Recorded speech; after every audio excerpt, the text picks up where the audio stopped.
ખેડૂત મિત્રો માટે અને સામાન્ય જાણકારી જાણવા માંગતા હોય એવા ખેડૂતો માટે પણ આ ખાસ વિડીયો જરૂરી છે, જરૂરથી જોજો.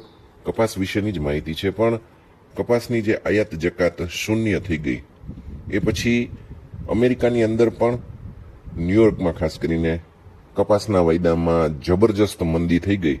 એ પછી હવે ભારતની અંદર કપાસ કેટલો આયાત થશે એના વિશેની જાણકારી તો આપી જ દીધી છે કે ભાઈ 45 લાખ ગાંસડીની આયાત થવાની હતી, એની બદલે હવે કદાચ 60 કે 65 લાખ ગાંસડીની આયાત ચાલુ સિઝન દરમિયાન થઈ શકે છે. આંકડા તો બધાએ ફરી ગયા, બધાને ખબર પણ છે. પણ ભારતમાં અમેરિકાથી કપાસ આવે કે બ્રાઝિલથી કપાસ આવે તો એ કેટલા રૂપિયામાં પડે, કેટલો ખર્ચો લાગે, ડ્યુટી નીકળી ગઈ છે તો હવે પોસાય કે નહીં, ભારતના ભાવ કેવા છે, આ બધાની સરખામણી તમને આપવાની છે. ઘણા બધા ખેડૂત મિત્રો તરફથી કોમેન્ટ દ્વારા માંગણી કરવામાં આવી હતી અને હું મારી યથાશક્તિ, મારા જ્ઞાન પ્રમાણે તમને હું માહિતી આપવાનો પ્રયત્ન કરીશ. મોટાભાગે માહિતી સચોટ હશે, પણ ક્યાંય ભૂલ થતી હોય તો મારું ધ્યાન દોરજો.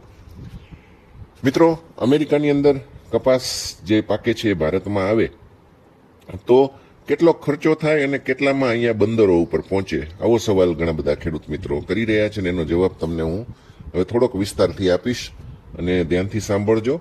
અને ભૂલ થતી હોય તો ભૂલ સુધારજો કોમેન્ટ દ્વારા. હું બધું સ્વીકારું છું, ખાલી ગાળો બોલે નથી સ્વીકારતો, બાકી આપણને કોઈ વાંધો નથી હોતો. મિત્રો, અમેરિકાની અંદર કપાસનો જુલાઈ મહિનાનો વાયદો છે 71.50 સેન્ટની આજુબાજુ અત્યારે ચાલે છે.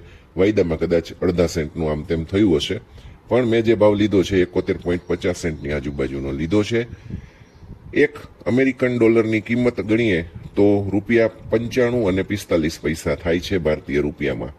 તો આ ગણતરીએ આપણે ભારતમાં જે કંઈ અમેરિકાની ગાંસડી છે કેટલા પડે એની ગણતરી તમને હું કરીશ. તો આ રીતે જે 95.45 પૈસા અને જે તમને 71.50 સેન્ટનો આપણો ભાવ કીધો અમેરિકાનો, એ પ્રમાણે 53,300 રૂપિયા રકમની દ્રષ્ટિએ ગાંસડી મળે. આપણે 53,500 ધારી લઈએ એટલે એ રાઉન્ડ ફિગર ગણાય. તો હવે એના ઉપર મહત્તમમાં મહત્તમ 5,000 થી 5,500 ખર્ચો ગણીએ તો 58,000 થી 59,000માં ભારતીય બંદરો ઉપર તે આવે.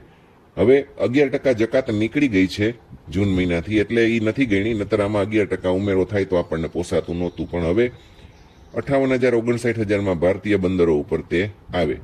એની સામે ભારતમાં શંકર ગાંસડીનો ભાવ ખાંડીએ રૂપિયા 61,000 છે, જે સારા મધ્યમ બંને માલેમાં મળતા હોય છે. એટલે આયાત સસ્તી થઈ ગઈ, કારણ કે ન્યુયોર્ક વાયદો ઘણો ઘટી ગયો. એટલા માટે જ આપણે ત્યાં ગાંસડીના ભાવ રોજ 200, 300, 400 એવી રીતે ઘટતા જાય છે. આપણી ગાંસડી આજે 61,000ની અંદર જતી રહી હશે એવો ભાવ મળશે. મેં અત્યારે લીધો નથી. અમેરિકાની વાયદાની અંદર સતત જે ઘટાડો થયો છે એના લીધે ભારતમાં આયાત પડતર સારી છે, આયાતના સોદાઓ પણ થઈ રહ્યા છે. પણ બીજી તરફ ન્યુયોર્કના કોટન વાયદાની વાત કરું તો હવે 86 સેન્ટ વાળો જે વાયદો ઘટતો 72 સેન્ટની અંદર ગયો છે, 71 આજુબાજુ છે અત્યારે, એ 68 સેન્ટની નીચે જવાની શક્યતા હાલ પૂરતી ઘટી ગઈ છે, સિવાય કે કોઈ અમેરિકામાં વરસાદનું મોટું કારણ આવી જાય તો. અમેરિકામાં વરસાદ સારો થાય, પાકની પરિસ્થિતિ સુધરે તો આ 68 સેન્ટ તૂટે. ત્યાં સુધી 68 સેન્ટ અત્યારે તમારે બેઝ બોટમ તરીકે ગણવાનું છે. ભારતમાં મોટાભાગે અમેરિકાથી અપલેન્ડ પ્રકારના કોટનની આયાત થતી હોય છે. આ ક્વોલિટી છે મિત્રો. જેમ આપણે ત્યાં ગુજરાતમાં શંકર ગાંસડી આવે છે અને ભારતમાં શંકર ગાંસડી આવે છે, એવી રીતે આ એક અપલેન્ડ કોટન છે. શબ્દ યાદ રાખજો, અપલેન્ડ. આ એક સાધારણ અને સારું રૂ આવતું હોય છે, એટલે બહુ પ્રીમિયમ ન ગણાય, પણ આપણા શંકરથી થોડું વધારે સારું હોય છે. બીજો કપાસ, બીજી વેરાયટી અમેરિકામાં ઉગે છે પીમા. ભીમા નહીં, ઘણા બધા ખેડૂત મિત્રો ભીમા પૂછતા હોય છે, પણ આ પીમા જો અહીંયા લખેલું છે.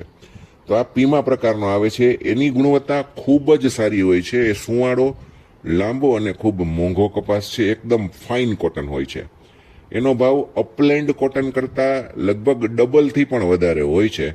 એટલે ભારતની અંદર એની આયાત બહુ જ ઓછા પ્રમાણમાં થાય છે. અમુક ચુનંદા ગાંસડીઓ જ લાવવામાં આવે છે અને ખૂબ જ ઉત્તમ પ્રકારના શર્ટિંગ, શૂટિંગ માટે કે પછી ટી શર્ટ બનાવવા માટે ખાસ ટેક્સટાઇલ મિલો આયાત કરતી હોય છે, પણ એનું પ્રમાણ બહુ ઓછું હોય છે. એટલે આપણે ભારતમાં અપલેન્ડ કોટન જ આવે છે અને વાયદો જે અમેરિકામાં બોલાતો હોય છે એ પણ અપલેન્ડ કોટનનો જ વાયદો હોય છે. આ શબ્દો યાદ રાખી લેવાના કાયમ માટે, અપલેન્ડ અને પીમા.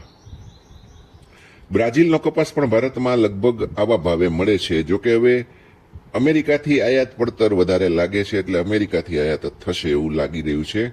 સીસીઆઈની વાત કરું તો સીસીઆઈ અગાઉ મિત્રો ઘણું બધું રૂ વેચી ચૂક્યા પછી હવે સીસીઆઈના માલ ખપવાનું ઓછું થઈ ગયું છે, કારણ કે જીનિંગ મિલો જે માલ વેચતી હતી એના માલ અત્યારે 61,000 કે એની અંદર મળવા માંડ્યા છે, અને આયાતી માલ લગભગ 59,000 કે બહુ તો 60,000 મળે છે.